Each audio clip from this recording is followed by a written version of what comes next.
Salut tout le monde. Alors aujourd'hui, on va pas se retrouver sur notre chantier de rénovation. On est entre les fêtes, donc vous aurez la suite des vidéos au début du mois de janvier, la première semaine. Donc aujourd'hui, je vais faire du travail d'atelier. J'ai des couvertines à réaliser et je vais vous montrer comment on va faire. Donc je termine mon café et je vous montre ça.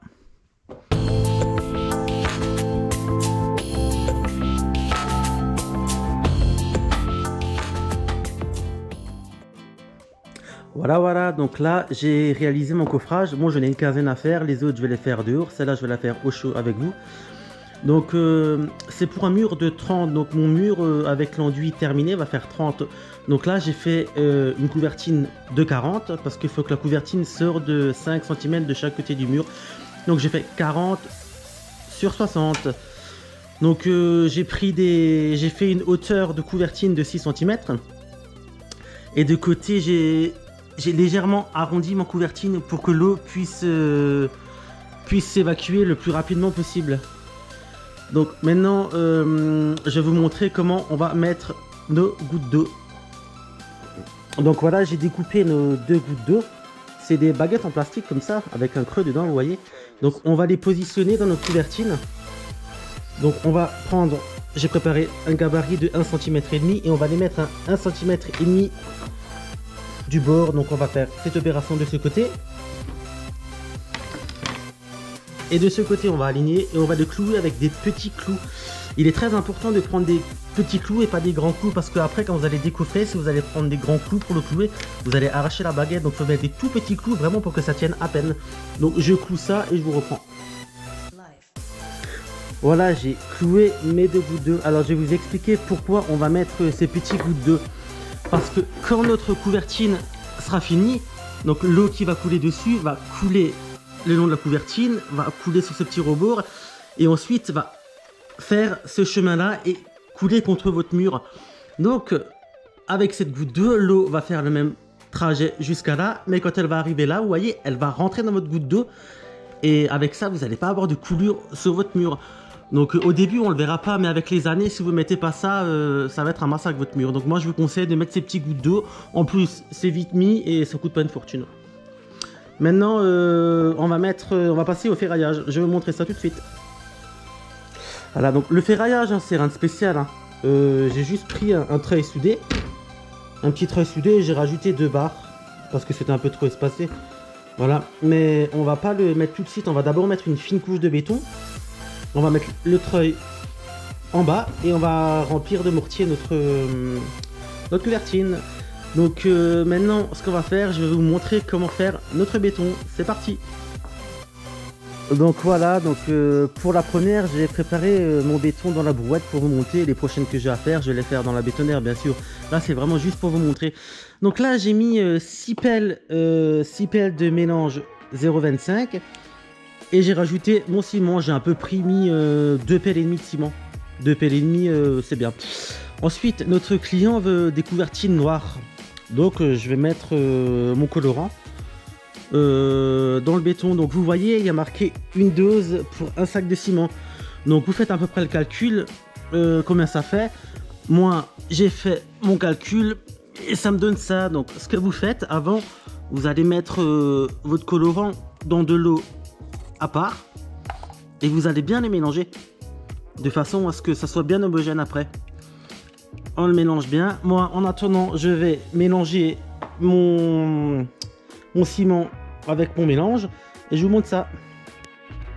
Voilà, j'ai mélangé mon ciment à mon mélange à sec et maintenant je vais mettre mon colorant que j'ai aussi mélangé pour préparer ma préparation.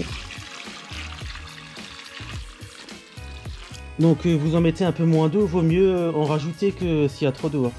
Donc faites bien attention quand vous faites ça, si vous avez plusieurs couvertines à préparer, faites-vous des repères pour les dosages, de façon à ce qu'à la fin, toutes les couvertines aient exactement la même couleur, parce que sinon après ça fait carnaval, une qui est plus claire, une qui est plus foncée, vous voyez. Donc il est très important aussi de faire attention à ça. Donc j'ai rajouté mon eau, et ce que je vais faire aussi, je vais mettre de l'hydrofuge de masse pour imperméabiliser ma couvertine. Ça tiendra plus avec les années. Donc je mets ma dose d'hydrofuge. Et voilà, on va mélanger tout ça et je vous reprends pour la suite. Donc voilà, on a terminé notre préparation. Donc je vais mettre la première couche de la couvertine à l'aide de ma truelle. Bon, vous pouvez prendre la pelle aussi, mais là j'ai que la truelle avec moi.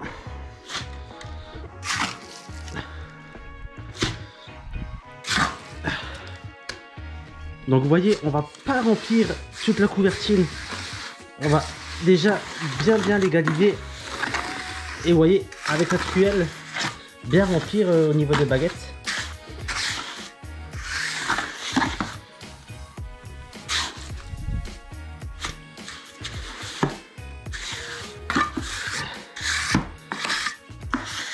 Voilà. Donc là, on a mis notre couche de mortier partout. Maintenant, je vais vous chercher ma petite ferraille. Voilà, et on va bien noyer notre ferraille dedans. Donc je remplis et je vous montre. Donc voilà, on a rempli notre coffrage avec notre préparation. Et maintenant, ce qu'on va faire, on va passer un coup de niveau dessus. D'un côté à l'autre, on va passer des coups de niveau. Comme ça, de façon à égaliser. Je vais essayer de le faire à une main, on va voir si ça va. Sinon, je pose la caméra. Vous voyez, on fait comme ça tout doucement et on monte. De façon à bien égaliser notre mortier. Et le surplus, on le laisse couler de côté, hein, c'est pas grave. Hein. Vous voyez? Donc maintenant, on va laisser sécher tout ça. Et moi, je vais aller dehors continuer mes autres couvertines. Et je vous reprends après pour la finition. À tout à l'heure.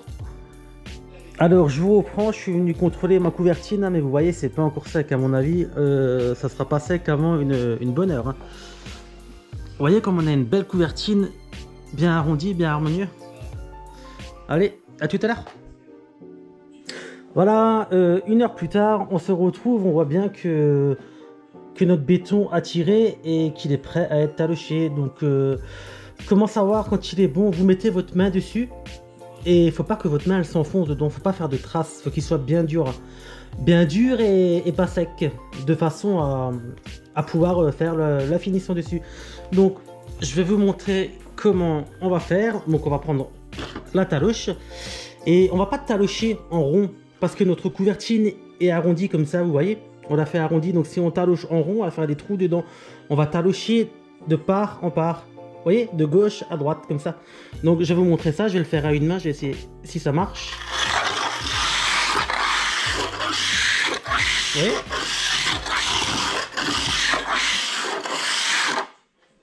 Donc on donne un coup partout. Et on remarque qu'il y a des trous par endroit. Donc quand il y a un petit trou comme ça, on va prendre un peu de mortier, on va le boucher et on va repasser. Donc je vais arrêter la caméra un moment, je vais faire ça et je vous reprends. Donc vous voyez, j'ai bouché mes trous, j'ai encore passé un coup de taloche et là vous voyez on a encore un petit trou là. Donc on va prendre un peu de mortier qui est tombé. On va boucher notre trou et regardez, on va passer notre taloche dessus pour le boucher, vous voyez. Donc on fignole, on passe bien notre taloche pour avoir une belle finition bien propre et voilà. Vous avez vu comme c'est propre? Donc là on a une belle couvertine bien propre. Maintenant ce qu'on va faire, je vais vous montrer comment arrondir les angles de chaque côté.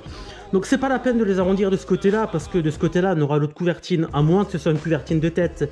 Dans ce cas là vous pouvez la chanfreiner et si c'est un pilier il faudra la faire tout autour, mais dans ce cas de figure là je vais juste le faire ici et là.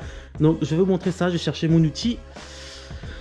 Où est-ce que j'ai posé mon outil? Il doit être là dedans, là, voilà. Donc il est là. Donc vous voyez c'est un outil comme ça. Moi j'utilise un outil comme ça, il est en ferraille, il y en a en plastique mais moi je préfère en ferraille parce qu'il est plus lourd et ça va mieux pour faire ce genre de travail. On va mettre la taloche de côté, ça de côté et je vais préparer mon petit seau d'eau. Parce que quand vous faites ce genre de travail, il faut toujours travailler avec un seul doigt à côté et un pinceau comme ça, hein. C'est indispensable. Donc regardez, je vais essayer de vous le montrer parce qu'à une main ça va pas être facile. Donc je vais déjà tremper mon outil dans l'eau. Et ensuite vous voyez on a une forme comme ça, donc on a la forme arrondie de ce côté et la forme droite d'équerre ici. Donc la forme d'équerre on va la mettre contre notre planche de coffrage, de façon à ce que la forme arrondie soit du côté béton. Donc on va... attendez, je vous filme en même temps. C'est pas évident parce que la caméra s'arrête. Donc on va mettre ça dedans comme ça. Et on va descendre. Vous voyez? Donc là j'ai mis mon outil dans le long de ma planche. Ce que je vais faire maintenant, je vais pas le prendre et je vais pas le tirer vers là. Parce que si vous faites ça, vous allez faire un massacre. Donc moi, ce que j'ai l'habitude de faire, je l'enfonce, je le ressors et je me mets là et je refais. Vous voyez? Donc je vais dessiner, finalement je vais dessiner tout le long, le plus gros de la forme. Et ça ne sera pas fini parce qu'après, vous allez voir. Donc on va faire ce travail, on va le dessiner tout le long. Comme ceci.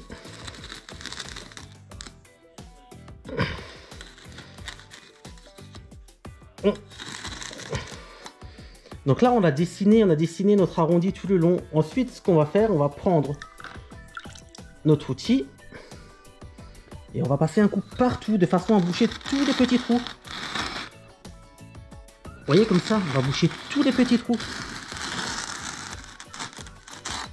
Et quand on arrive de ce côté là, ben, on va reprendre, on enlève ça, on va reprendre un peu là.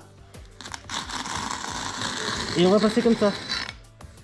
Donc vous voyez là on arrive à faire quelque chose de bien propre tout le long de notre couvertine. Vous voyez? C'est impeccable. Donc je fais l'autre côté, j'éteins et je vous reprends après. Donc voilà, donc j'ai fait mon autre côté pareil. Et vous voyez comme on a déjà un résultat bien propre juste avec un coup de taloche et ça. Vous voyez, c'est propre, c'est impeccable, c'est une belle couvertine et ça sera bien costaud. Ce qu'on va faire maintenant encore, ce que j'aime bien faire, c'est perfectionner encore. Et je vais passer un coup de pinceau comme ça sur toute la surface. Regardez. Vous voyez? On va cacher encore tous les petits défauts, s'il en reste bien sûr.